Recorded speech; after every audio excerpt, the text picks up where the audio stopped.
Guys, gawa tayo ng andun. Meron tayong chuck doon.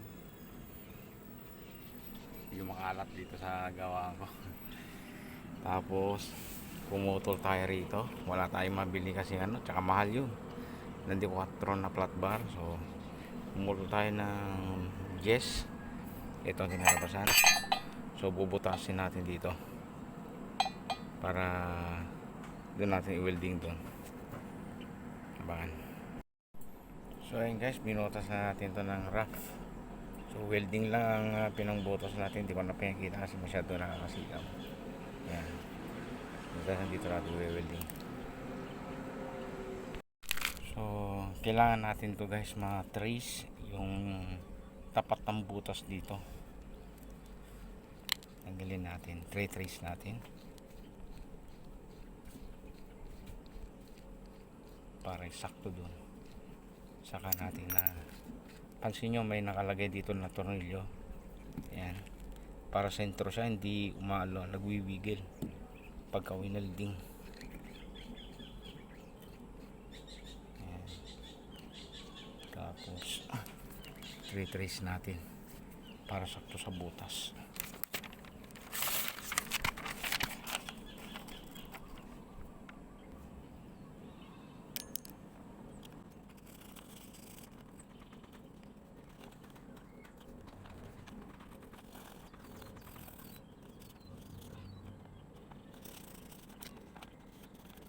So ayan guys, na-trace na natin doon. So pagka-trace natin, kailangan gitna pa rin yung kukunin natin doon. Tapos ito siya, hindi mainit pa. Ayan. May butas doon, doon natin welding. Pero bago natin welding, kailangan nakabutas na siya, nakatapat na doon. Tutornilyo, pagka tornilyo, saka natin welding. May mainit pa. Ayan guys, tinatigan ko ng bilog para malaman ko yung kakatera natin. Kaya di ko tatapatan yung bilog dun sa pinag-welding natin, matigas yun. So para huwag gagalaw, lagyan natin ng tape.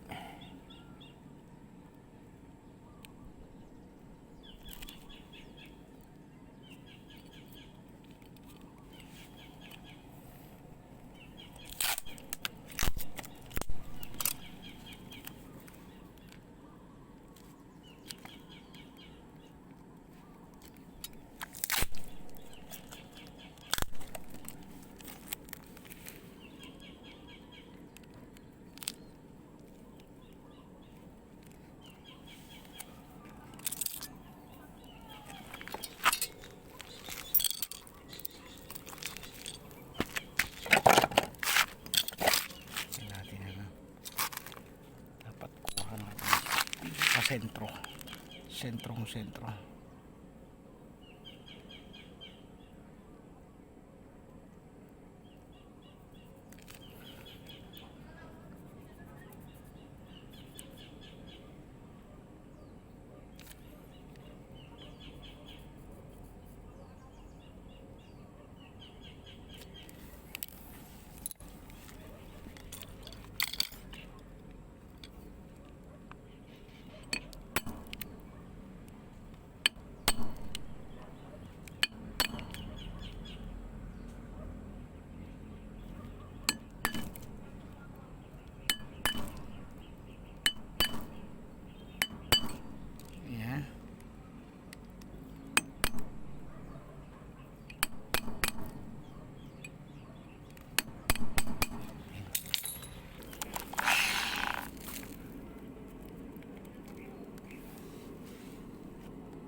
muna tayo.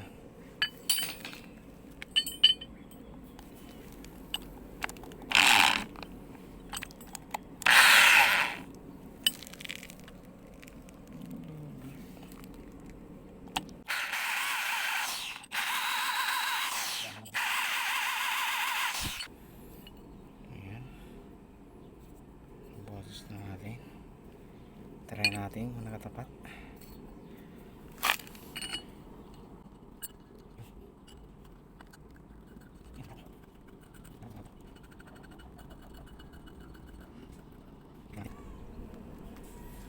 So guys, naikpitan na natin. So maganda yung pagkakasentro niya. So dito natin, pagkawil natin, pwede natin palitan rin. Saka natin pakinisin. So may holder na tayo ng, ng chuck, ng lat chuck na maliit. Yan.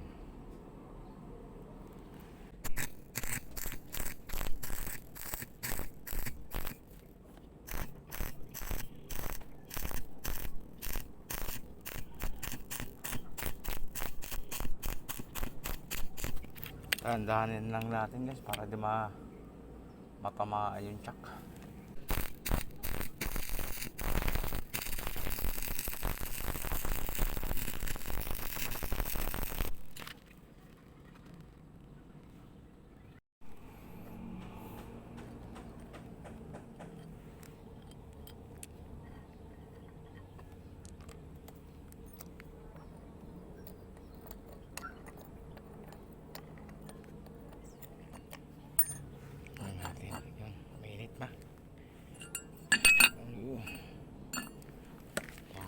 Sentro yan.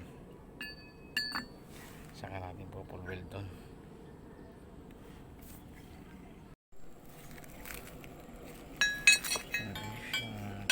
Ano natin? Weld na natin.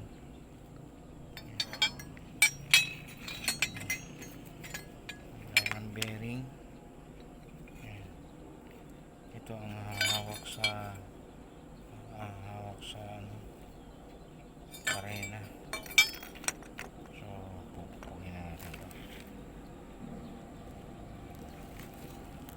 Hinali kong hindrasa para dumulas.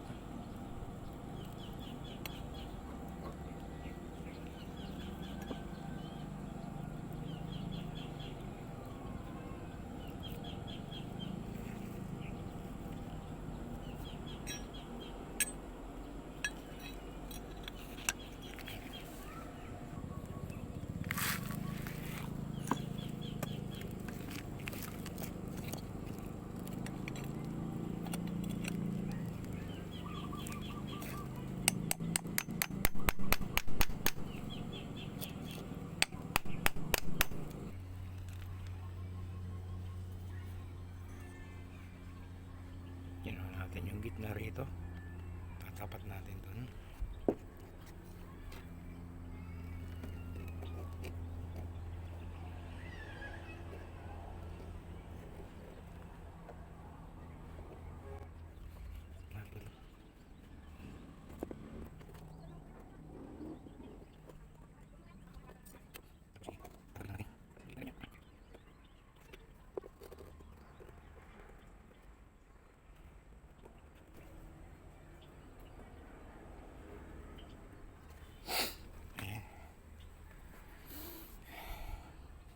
Weld natin, brown out pa eh.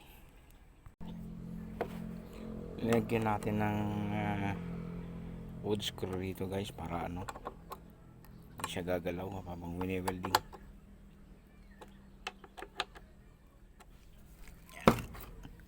Para flat siya. Tapos tatabi natin ganyan. Yan. So hindi pa natin ma-welding dahil brown out ngayon. Tayo natin magkailaw.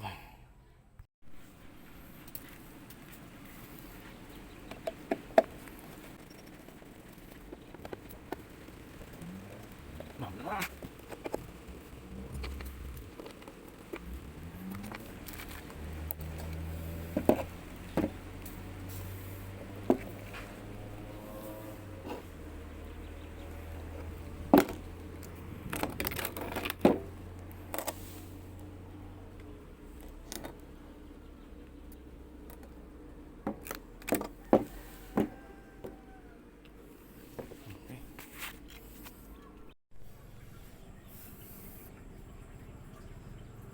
So ito ginawa natin guys, improvise na lot na ito ay lumang drill press, tapos linagyan ko to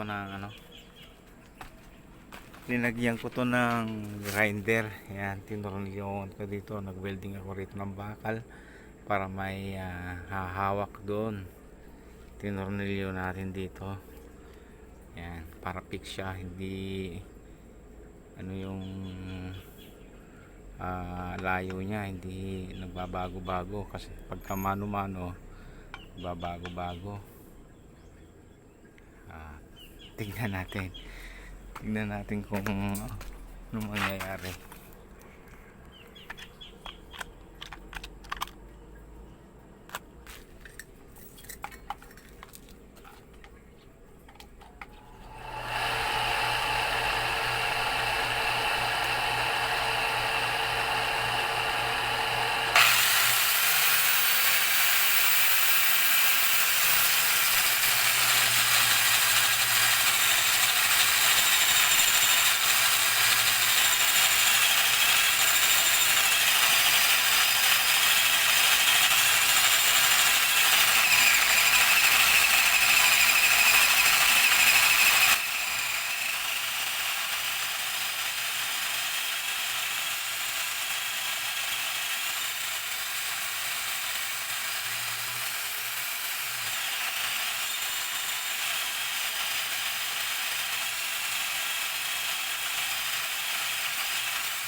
Meron tayong maliit na chak dito.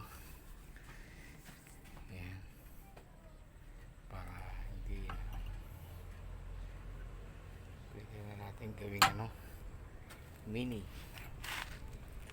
lot.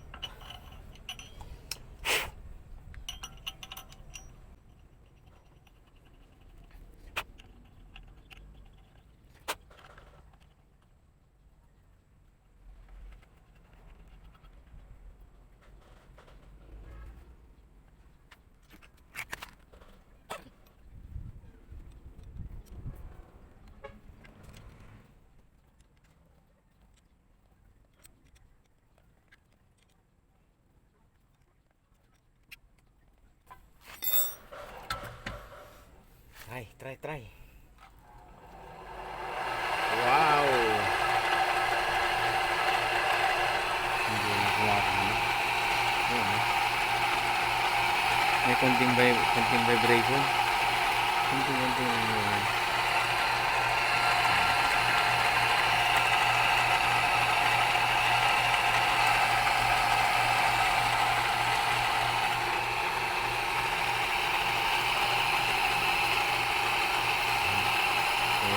Ede.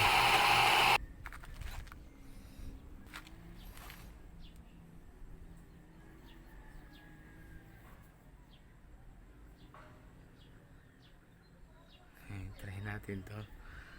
Yan. Kung kakayanin niya.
ayos na oh. Okay, konting ano na lang, konting practice pa, practice pa.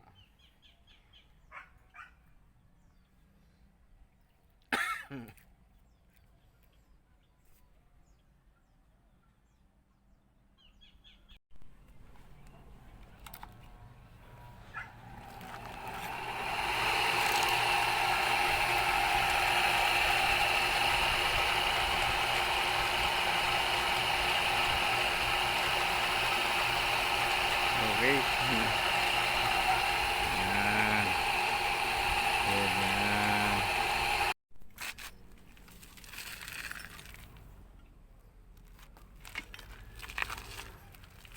Maganda. Lagay natin dito.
So ayan guys.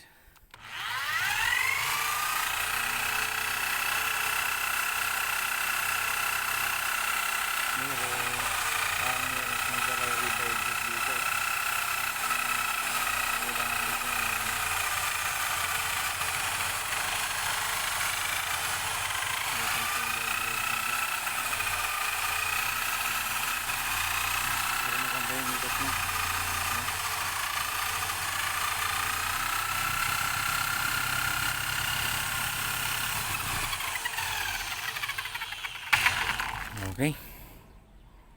Yan, pero ito talaga yung pinaka project natin na lot machine.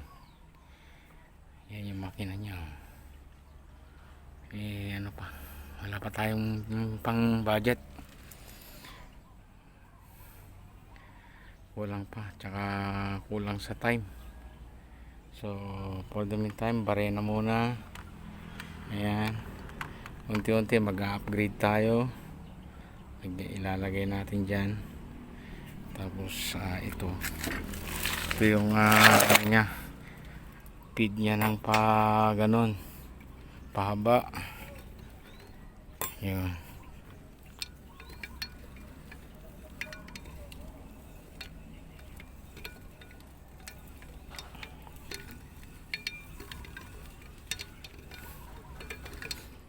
Mahirap mag-ikot ng ano, nakahawak ang camera.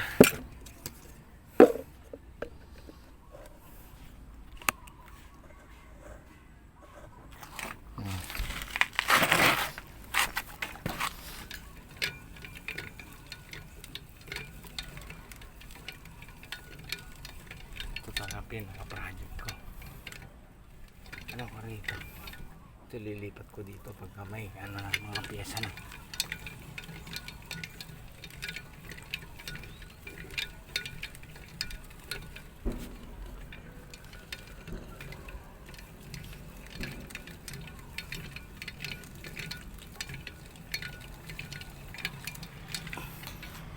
Walang galaw to guys, wala. Kahit kunting-kunti na, wala. Ito may galaw eh.